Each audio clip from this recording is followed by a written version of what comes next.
The first thing that every pro player does when they hit a forehand is they pivot with their outside foot and they turn their shoulders sideways. Now, to get a sense of what this looks like, let's first start by watching a few clips of me shadowing the motion. Coming out of my split step, I pivot with my outside foot, I transfer my weight to that foot, and I turn my shoulders sideways. From the side perspective, what you'll notice is that when I pivot and turn my shoulders, my tennis racket starts to come back. Now, this is a very, very important point. My tennis racket is coming back because my shoulders are turning sideways and not because I'm using my arms to take the racket back. It's a big mistake in this step to use your arms to try and take the racket back. So let's watch this clip one more time. When I pivot and turn my shoulders, my tennis racket is coming back by virtue of my shoulder turn and not because I'm using my arms. During this step, you want to keep both hands on the tennis racket. Let's go to the FYB TV screen and watch Sasha Jones, a professional tennis player from New Zealand, pivot and turn her shoulders. Now, these clips are from a recent Washington Castles World Team Tennis event. And when Sasha goes to hit a forehand, she starts her motion by pivoting with her outside foot, transferring her weight to that foot, and at the same time turning her shoulders sideways.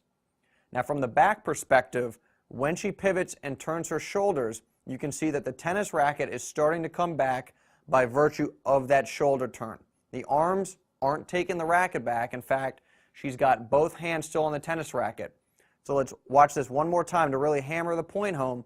When she pivots and turns her shoulders, it's the shoulder turn doing the work to get the racket back and not her arms. Finally, let's freeze the action and look at some pictures of Frenchman Gael Monfils pivoting and turning his shoulders. Now, Monfils recently made it to the semis of the French Open, and he's hit one of the hardest forehands on record, around 120 miles an hour.